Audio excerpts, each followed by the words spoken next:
मोहनदास करमचंद गांधी का जन्म 2 अक्टूबर 1869 में गुजरात के पोरबंदर नामक जगह पर हुआ था। इनके माता पिता कट्टर हिंदू थे। इनके पिताजी का नाम करमचंद गांधी और माता का नाम पुतलीबाई था।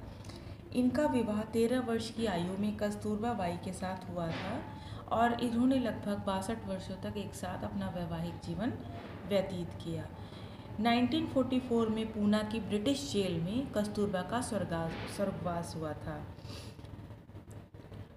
1889-91 में इन्होंने इंग्लैंड से बैरिस्ट्री पास की। भारत लौटने पर इन्हें राजकोट और बम्बई में वकालत शुरू की, लेकिन इन्हें कोई विशेष सफलता नहीं मिली। इसीलिए ये 1892 में साउथ अफ्रीका में बिजनेस करने वाले एक भारतीय मुसलमान व्यापारी दादा अब्दुल्ला के मुकदमे को देखने हेतु वो वहाँ पर चले गए और 1893 तक वो वहाँ चले गए। वहाँ पर उन्होंने दक्षिण अफ्रीका में भारतीयों के साथ किए जाने वाले कटु व्यवहार का अनुभव किया।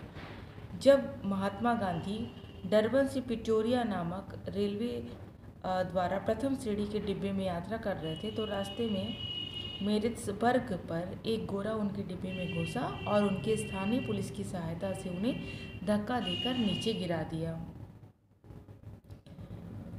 चूँकि दक्षिण अफ्रीका में किसी भी भारतीय को, चाहे वह कितना भी धनी और प्रतिष्ठित क्यों न हो, गोरों के साथ यात्रा करने की अनुमति नहीं थी। इस घटना ने महात्मा गांधी की जीवन यात्रा को एक नई दिशा दी। दक्षिण अफ्रीका में अंग्रेज भारतीयों के प्रति रंगभेद की नीति बरत रहे थे। वहाँ प्रत्येक भारतीय को पंजीकरण प्रमाण पत्र लेना जरूरी था। इसके लिए उन्हें कर देना पड़ता था। 1906 में मतलब 1906 में गांधी जी ने इस एशियाटिक रजिस्ट्रेशन एक्ट का विरोध किया और उन्होंने इस अधिनियम को समाप्त करवाने में सफलता भी मिली उन्हें। 1894 में नटाल इंडियन कांग्रेस की स्थापना उन्होंने की और दक्षिण अफ्रीका के लंबे आंदोलन के पश्चात उन्होंने कई बार जेल यात्रा भी की। उन्होंने श्रीमद् भागवत गीता, रस्किन तथा टॉलस्टॉय के ग्रंथों का गहन अध्ययन किया और दक्षिण अफ्रीका में 1904 में फिनिक्स नामक आश्रम की भी स्थापना की। गांधी जी और उनके अहिंसक सत्याग्रह आंदोलन का यह पहली सफलता प्राप्त हुई थी। सविनय अवज्ञा आंदोलन, जिसे सत्याग्रह का भी नाम दिया गया, गांधी जी ने 1906 में पहली बार दक्षिण अफ्रीका में इसका प्रयोग किया था और 1909 में प्रकाशित अपनी पुस्तक हिंद स्वराज में भी स्वराज की व्याख्या की थी। जनवरी 1915 में महात्मा गांधी भारत आए और यहाँ पर उनका संपर्क गोपाल कृष्ण गोखले से हुआ, जिन्हें गांधी जी ने अपना राजनीतिक गुरु बनाया। उनके प्रभाव में आकर गांधी जी ने भारत की सक्रिय राजनीति से अपने आप को जोड़ा। गांधी जी भारतीय राजनीति में प्रवेश के समय ब्रिटिश सरकार प्रथम विश्व युद्ध में फंसी हुई थी। गांधी जी ने सरकार को पूर्ण सहयोग दिया क्योंकि वह मानकर चल रहे थे कि ब्रिटिश सरकार युद्ध की समाप्ति पर भारतीयों को सहयोग के बदले स्वराज दे देगी। गांधी जी ने लोगों को सेना में भर्ती होने के लिए प्रोत्साहित किया। कुछ लोग उन्हें भर्ती कराने वाला सार्जेंट भी कहने लगे। 1916 में महात्मा गांधी ने अहमदाबाद के करीब साबरमती आश्रम की स्थापना की और अप्रैल 1917 में बिहार में स्थित चंपारण जिले में किसानों पर किए जा रहे अत्याचार के विरुद्ध आंदोलन चलाया, जो कि चंपारण सत्याग्रह के नाम से भी मशहूर है। गांधी जी ने नैतिकता और राजनीति इन दोनों के बारे में परस्पर संबंध रखा। उनका ये तर्क था कि राजनीति और नैतिकता के बीच, इन दोनों के बीच में एक संबंध होता है, क्योंकि राजनीति के क्षेत्र में साधन और साध्य दोनों समान रूप से पवित्र होने चाहिए। गांधी जी ने राजनीति को आध्यात्मिक आधार देकर उसे स्वच्छ रखने का समर्थन किया। इनकी प्रेरणा उन्हें प्रसिद्ध मनीषी गोपाल कृष्ण गोखले से मिली। आध्यात्मिक, धार्मिक और नैतिक, ये तीनों ही अभिव्यक्तियाँ गांधी जी के लिए एक ही अर्थ का संकेत देती हैं। उन्होंने धर्म को कभी संकुचित अर्थ में नहीं लिया। उनकी दृष्टि में विश्व के सभी धर्मों का सार तत्व एवं ध्येय एक जैसा ही है। वे धार्मिक सहिष्णुता और उदारता के समर्थक थे। राजनीति में धार्मिक आधार से उनका तात्पर्य यह था कि प्रत्येक राजनीतिक कृत्य अथवा संस्था को नैतिक कसौटी पर उतरना आवश्यक है। गांधी जी के अनुसार यह भौतिक संसार और इसकी चमक दमक नश्वर है, अतः सांसारिक जीवन की उन्नति के लिए आध्यात्मिक जीवन का तिरस्कार करना बुद्धिमत्ता नहीं है। वे धर्म और राजनीति को एक साथ ही पिरोते हैं। उनका ये मानना था कि जो राजनीति धर्म से विहीन है वह मृत्यु जाल के तुल्य है और आत्मा को पतन के गर्त में धकेलती है। दूसरे शब्दों में वे नीति शास्त्र को राजनीति तथा अर्थशास्त्र से भी ऊंचा स्थान देते हैं। उनकी दृष्टि में राजनीति वही वर्ण्य है जहाँ तक नैतिकता की कसौटी पर खरी उतरती है, अन्यथा उनसे किनारा ले लेना चाहिए। वस्तुतः गांधी जी ने सामाजिक, राजनीतिक और आर्थिक धार्मिक जीवन को पृथक पृथक विभागों में कभी नहीं देखा। धर्म मनुष्य को निकम्मा रहना नहीं सिखाता बल्कि कर्मठ बनाना सिखाता है। और इसके अलावा उनका ये कहना था कि भारतीय पराधीनता को भारतीयवासियों के नैतिक उत्थान के मार्ग में वो बाधक मानते थे। इसी बाधा को हटाने के लिए उन्होंने स्वाधीनता आंदोलन में भाग लिया।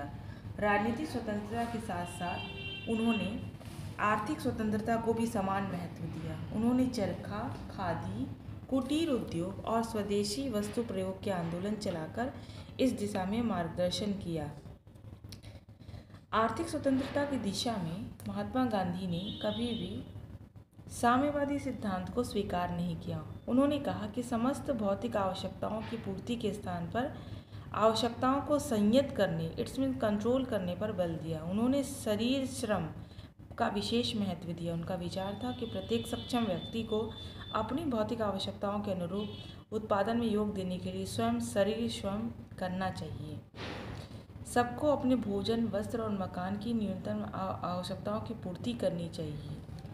और यदि सभी श्रमशील होंगे तो सामाजिक विषमता स्वयं समाप्त हो जाएगी और एक वर्गहीन समाज, it's means class less society की स्थापना तभी संभव हो सकती है।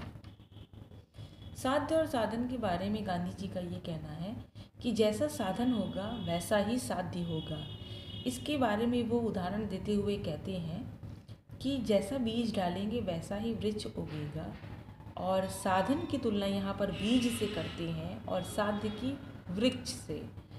यदि बबूल का पेड़ बोकर आम का फल नहीं उगाया जा सकता है, उसी प्रकार से साध्य और साधन एक ही सिक्के के दो पहलू हैं जिन्हें एक दूसरे से पृथक करना संभव नहीं है।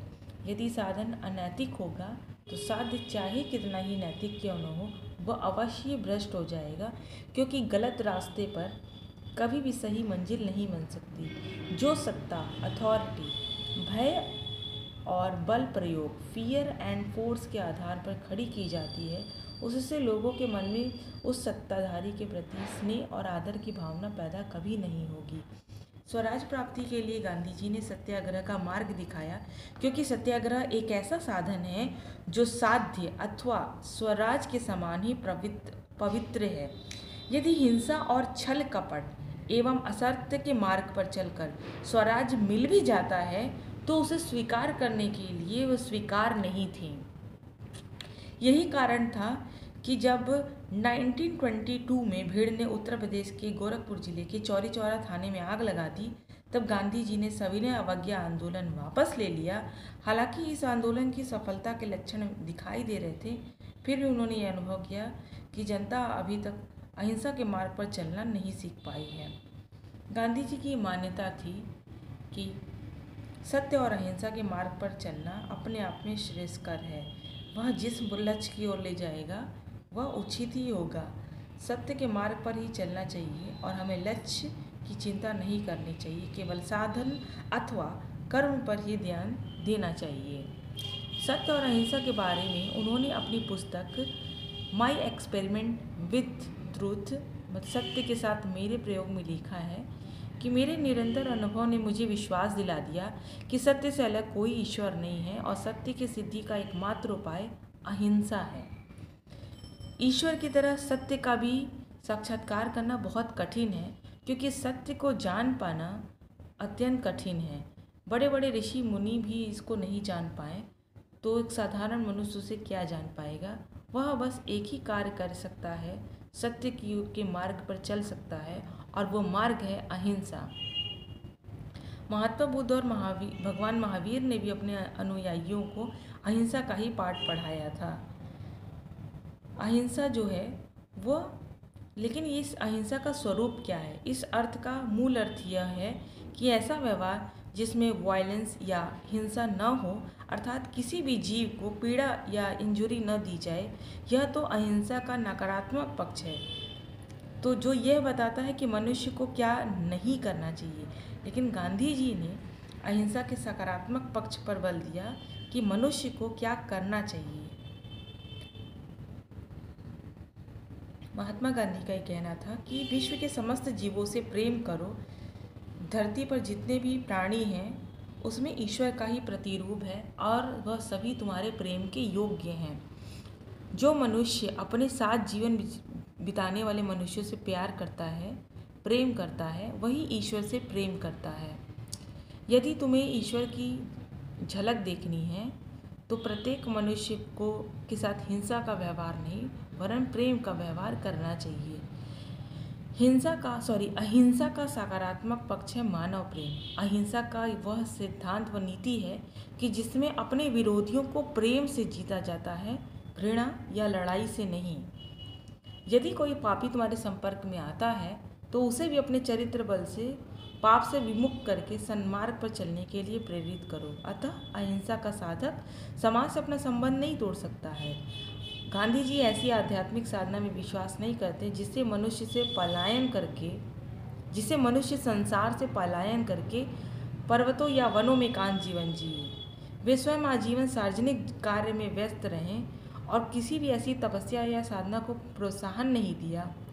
लेकिन अहिंसा का यह पुजारी अपने साथ के सभी व्यक्तियों और प्राणियों के दुखों से द्रवित होकर उसके निवारण के लिए प्रयत्नशील हुआ।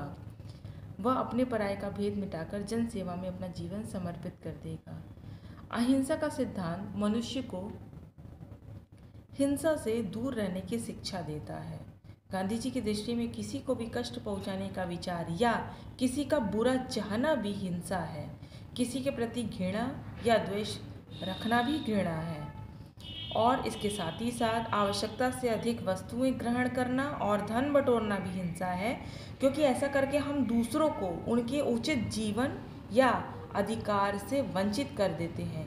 यहाँ तक कि पर्यावरण में किसी की भी तरह की गंदगी या प्रदूषण फैलाना भी हिंसा है, क्योंकि इससे पब्लिक हेल्थ, जन स्वास्थ्य को भी क्षति पहुँचती है।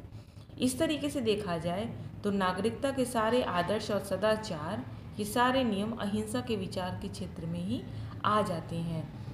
लेकिन गांधी जी ने यह भी सिखाया है कि अहिंसा निर्बल व्यक्ति का आश्रय नहीं बल्कि शक्तिशाली का अस्त्र है।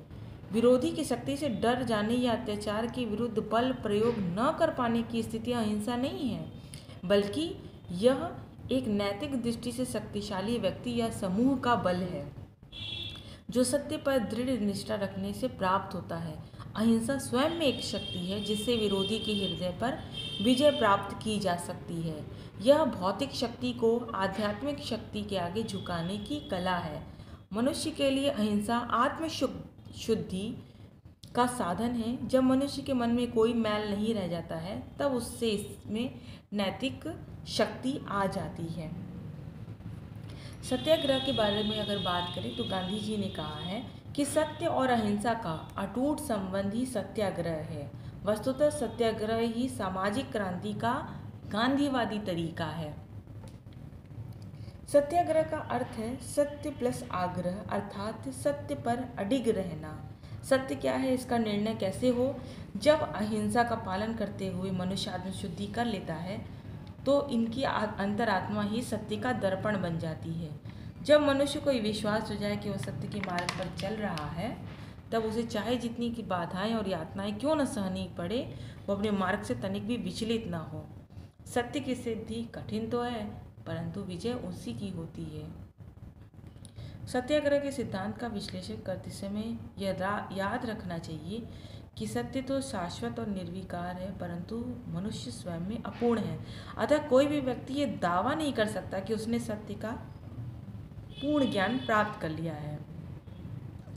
गांधी जी के अनुसार हठ धर्मिता का रास्ता अपनाना उपयुक्त नहीं है। सत्याग्रही को विरोधी पक्ष के साथ संवाद स्थापित करके एक दूसरे के दृष्टिकोण को समझने की प्रेरणा होनी चाहिए, ताकि दोनों पक्ष मिलकर सत्य का अन्वेषण कर सकें। यदि विद्रोही सत्याग्रह के आमंत्रण को अस्वीकार कर ले या बातचीत से तैयार भी न हो, तभी उसे नैतिक दबाव से तौर तरीकों का सहारा अपनाना चाहिए। सविनय अवज्ञा, सिविल डिसओबीडियंस। गांधी जी कहते हैं कि मनुष्य मूलतः नैतिक प्राणी है। इस दृष्टि में वो राज्य के आदेशों और कानूनों का पालन करने के लिए वहीं तक बाध्य है जहाँ तक नैतिकता की कसौटी पर खरे उतरते हों।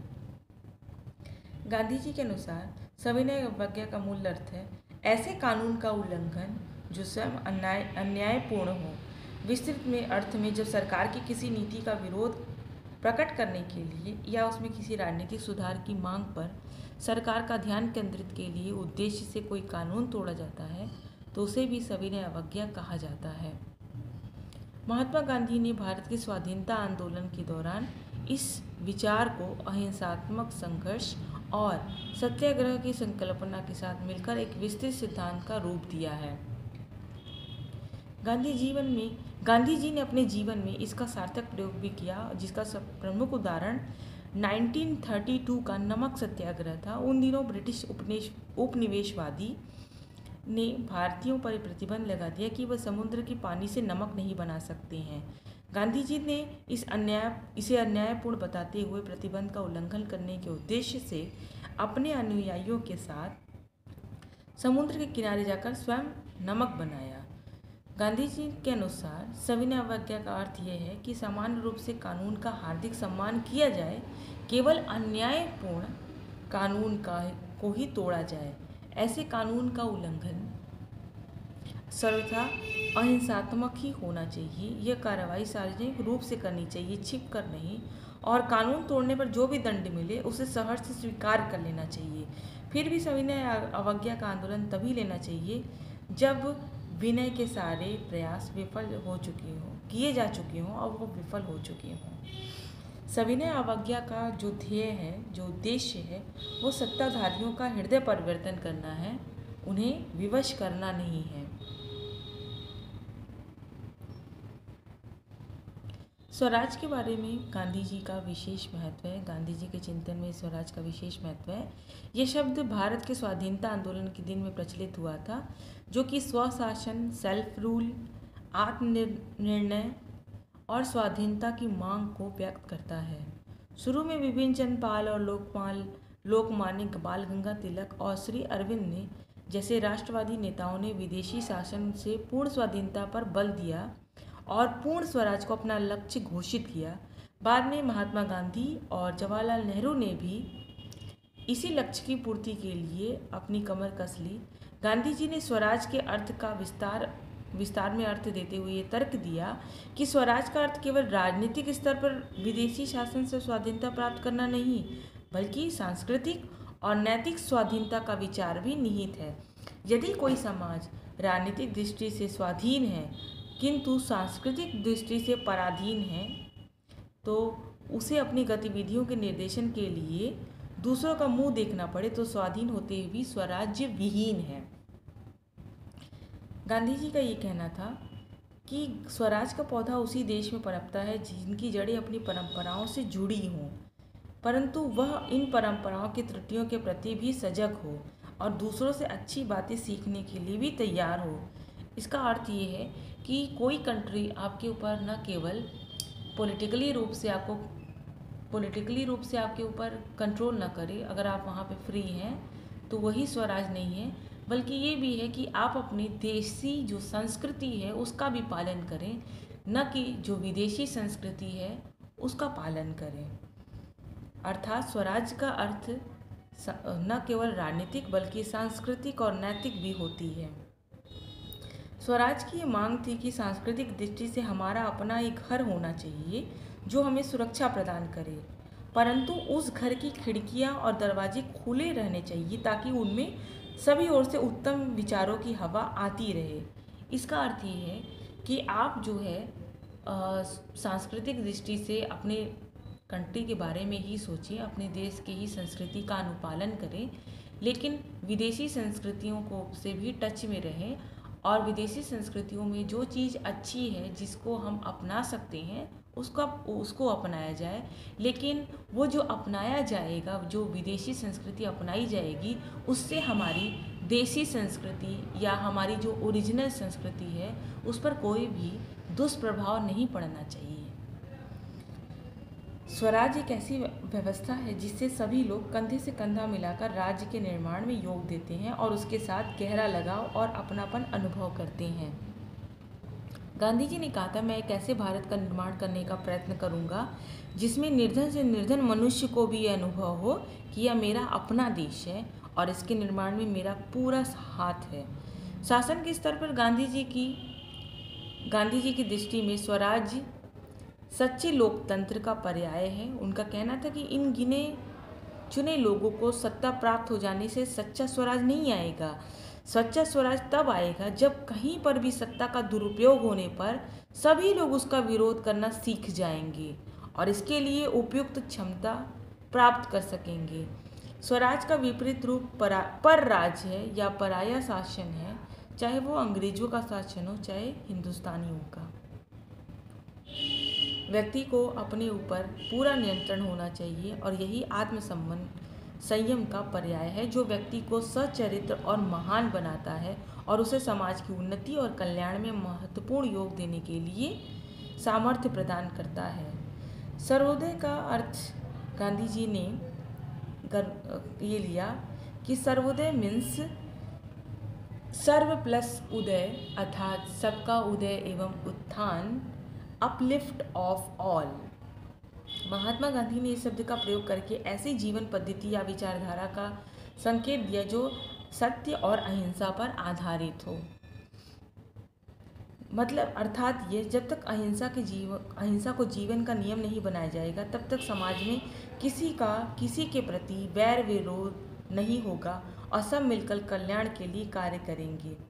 गांधी जी के बाद आचार्य विनोबा भावे और लोकनायक जयप्रकाश नारायण ने भी सर्वोदय को विस्तृत सामाजिक कार्यक्रम का रूप दिया। सर्वोदय की व्याख्या गांधीवादी समाजवाद के रूप में की जाती है, लेकिन यह व्याख्या सही नहीं है। समाजवाद के अल्पसंख्यक स्वरूप हैं, लेकिन मुख्यतः जनसाधारण की भौतिक आवश्यकताओं की पूर्ति को प्राथमिकता देता है। गांधीवाद आत्मसंयम रखने और भौतिक आवश्यकताओं को कम से कम करने की शिक्षा देते हैं। समाजवाद मुख्यतः उत्पादन के साधनों के सामाजिक स्वामित्व व नियंत्रण पर बल देता है। गांधीवाद पूंजीपतियों के हृदय परिवर्तन में विश्वास करते हुए न्यासिता, ट्रस्टीशिप के सिद्धांत पर बल देते हैं।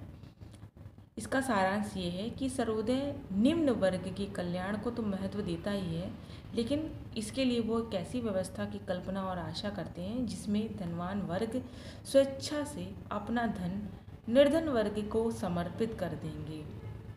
समाजवाद क्लास स्ट्रगल पर अपना ध्यान केंद्रित नहीं करता। समाजवाद क्लास स्ट्रगल पर अपना ध्यान केंद्रित करता है, जबकि सर्वोदय जो है वो क्लास कोऑपरेशन, वर्ग सहयोग पर ध्यान देते हैं। वर्ग विहीन और राज्यहीन समाज की संकल्पना। वस्तुतः आपने कार्ल मार्क्स में भी ये चीज़ पढ़ी थी कि कार्ल मार्क्स भी क्लास लेस सोसाइटी और स्टेट लेस सोसाइटी की बात करते हैं, लेकिन कार्ल मार्क्स जो है वो थोड़ा हिंसा में विश्वास करते थे और वो ये कहते थे कि पूंजीपति वर्ग को पूर्णतः समाप्त कर देना चाहिए और वहाँ पर फिर सर्वहारा वर्ग जो है वह उसके हाथ में राज्य की बागडोर होगी, उसके पास गवर्नमेंट होगी और लास्ट में क्या होगा कि जब कैपिटलिस्ट क्लास पूरी तरीके से ख़त्म हो जाएगी तब एक क्लासलेस सोसाइटी और स्टेटलेस सोसाइटी जो है वो इस्टेब्लिश होगी। लेकिन महात्मा गांधी ये कहते हैं कि यहाँ महात्मा गांधी पूंजीपतियों को ख़त्म करने या उनके विनाश में विश्वास नहीं करते। वो ये कहते हैं कि पूंजीपतियों के पास जो धन है वो अपने धन को के एज अ ट्रस्टी रहेंगे, उस धन के वो ट्रस्ट रहेंगे, संरक्षक रहेंगे। और जब समाज में जब कमज़ोर वर्ग या जो कि निर्धन वर्ग हैं उन्हें पैसे की ज़रूरत होगी, धन की आवश्यकता होगी, तो ये धनी वर्ग स्वेच्छा से अपने धन को इस निर्धन वर्ग के प्रयोग के लिए दान दे देंगे, अपना पैसा डोनेट कर देंगे। यानी कि वह अपनी संपत्ति के मालिक नहीं होंगे बल्कि संरक्षक होंगे, ट्रस्टी होंगे। और जब जब समाज को ज़रूरत होगी कि पैसे की ज़रूरत होगी, समाज को धन की आवश्यकता होगी जो कि निर्धन वर्गों को होगी, तो यहाँ पर धनी वर्ग जो है स्वेच्छा से अपना धन जो है वो डोनेट कर देंगे। वो अपनी संपत्ति के मालिक नहीं और बल्कि ट्रस्टी होंगे। यहाँ पर गांधी जी जो हैं वो एक मॉरल फिलोसोफर के रूप में अपने वर्ग विहीन और राज्य विहीन क्लासलेस एंड स्टेटलेस सोसाइटी के बारे में बताते हैं। उन्होंने भारतवासियों से ये कहा कि सत्य और अहिंसा की शिक्षा देते हुए उन्होंने ये विचार रखा कि अहिंसात्मक समाज में राज्य के लिए कोई स्थान नहीं होगा, क्योंकि राज्य की शक्ति और राज्य के कानून जो हैं वो वायलेंस पे और फोर्स पे बेस्ड होते हैं, बल प्रयोग पर आधारित होते हैं। राज्य जो है वो व्यक्तियों के पर्सनालिटी का पूरी तरीके से दमन करके सब व्यक्तियों को एक ही सांचे में ढालने पर बाध्य कर देता है। लेकिन फिर भी लेकिन यहाँ पे वो राज्य को एक आवश्यक बुराई मानते हैं। मनुष्य एक सामाजिक प्राणी है, उसके सामाजिक जीवन को नियमित रखने के लिए चूँकि राज्य का अस्तित्व जरूरी है। उत्तम राज्य वही होगा जो कम से कम वायलेंस, हिंसा करे और कम से कम फोर्स को प्रयोग करे और वहाँ पर व्यक्तियों की गतिविधियों को कंट्रोल करे। गांधी जी की दृष्टि में आदर्श समाज वही हो सकता है जो पूरी तरीके से अहिंसा पर आधारित हो, जहाँ हिंसा का विचार ही न रहे, जहाँ पर दंड और बल प्रयोग का कोई भी कॉन्सेप्ट न रहे, अर्थात राज्य संस्था की आवश्यकता ही नहीं रहेगी। गांधी जी के आदर्श समाज में राजनीतिक शक्ति जो है उसकी कोई ज़रूरत नहीं होगी, पॉलिटिकल पावर की कोई ज़रूरत नहीं होगी। गांधी जी ने कहा है कि राज्य की जो नींव है वो हिंसा पर है और अहिंसात्मक समाज में उसकी कोई भी स्थान उसका नहीं है। इसीलिए उन्होंने क्या कहा है कि एक राज्यहीन समाज की स्थापना का स्वप्न देखते हैं, किंतु धर्म को वह एक महत्वपूर्ण स्थान देते हुए एक हिंसात्मक क्रांति के द्वारा जो साम्यवादी करना चाहते थे वो वैसा नहीं चाहते। जबकि गांधी जी का विचार ये था कि भौतिक आवश्यकताओं को सीमित रखा जाए और इच्छाओं को कंट्रोल में किया जाए, तभी जो है एक राज्यविहीन समाज जो है वह उसकी स्थापना की जा सकती है। हालांकि गांधी जी जो हैं वो राज्य के विरोधी तो हैं, लेकिन उनका यह विचार था कि decentralisation of power it's means वे भारत को गांवों का देश मानते थे और उनका ये मानना था कि राज्य भले न हो लेकिन पंचायती राज व्यवस्था होनी चाहिए, क्योंकि भारत गांवों का देश है और पंचायती राज व्यवस्था एक छोटी इकाई के रूप में गांवों के ऊपर कंट्रोल करेगी, उनके लिए एक नियमावली बनाएगी।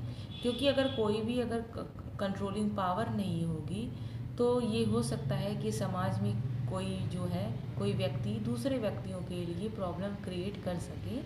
इसीलिए उन्होंने पंचायती राज व्यवस्था का समर्थन किया है।